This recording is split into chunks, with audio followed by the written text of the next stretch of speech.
Hey there, I'm Jamie New, the founder of SmartistU, and in this video you're going to learn how to manage an artist in the music business.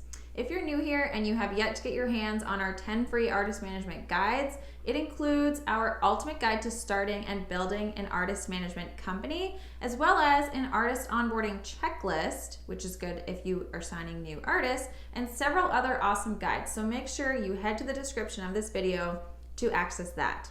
Okay.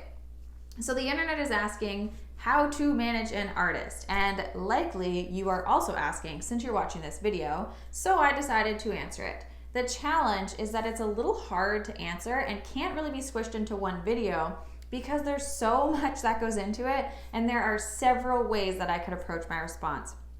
I could talk about what managers do every day, or how to find an artist to manage in the first place, or the hundreds and thousands of ways to help advance an artist's career.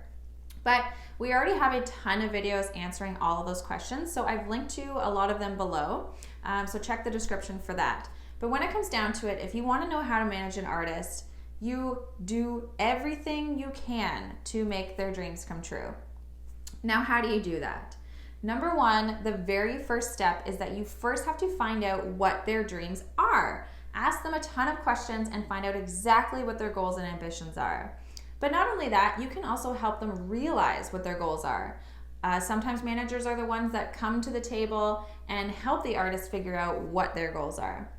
Okay, so the second step, once you've figured out what their goals are, is to get to work finding ways to help them reach their goals. And how do you do that? I've broken it down into 7 important steps.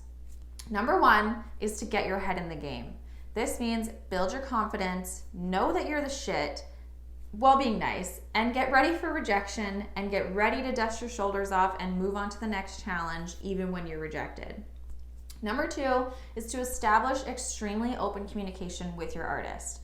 Because you are the middleman between the artist and literally everyone else, you have to communicate openly, honestly, and often. Things start to go really wrong when you don't communicate well.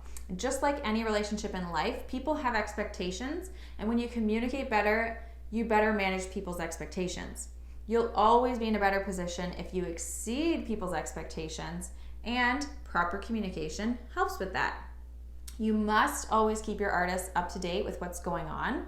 You have to help them understand patience, and you have to learn how to have difficult conversations. You have to be the one that will tell them things that no one else will. You have to be able to deliver difficult information in a way that won't crush them and in a way that they still trust you. And you have to be able to hear difficult things from them as well. Number 3 is to educate yourself on the industry. The best education is experience, but sometimes we're not experiencing fast enough. So get reading, watching, taking courses, making other manager friends, and asking for help so that you can learn way faster. It's always best to be at least one step ahead of your artist. Number 4 is to increase the artist's revenue and opportunities. You won't have an artist or a business for very long if you don't bring in revenue. You're working on commissions, so the faster you bring in money for them, the faster you'll make money for yourself. And as long as you're bringing in revenue and opportunities that result in big wins for the artist, the longer you'll be a manager. Number 5 is to build the team.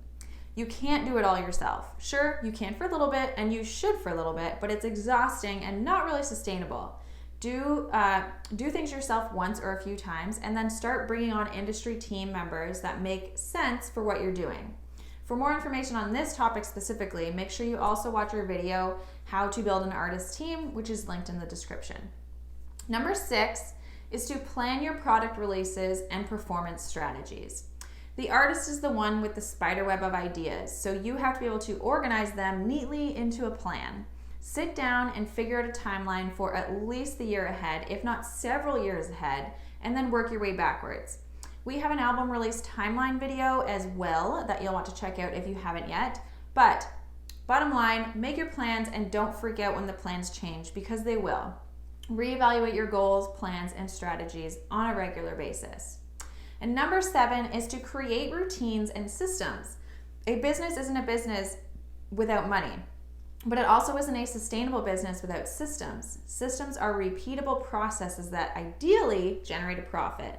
So create routines, keep track of everything you do, record your processes, like literally screen record them or film them so that you never forget and can hire assistants to then watch those videos and train themselves, and get your business running like a well-oiled machine. And to clarify, I mean the management business. I don't mean make your artist a well-oiled machine. Now, we have an online course that walks you through each of these steps in depth. If you're wanting to fast forward your learning and have someone tell you exactly how to implement everything I just talked about, check the description for the link to learn more. If you liked this video, give it a thumbs up, subscribe, share, and comment, and let us know what else you'd like to know. Share it with your music friends, and thank you very much for watching.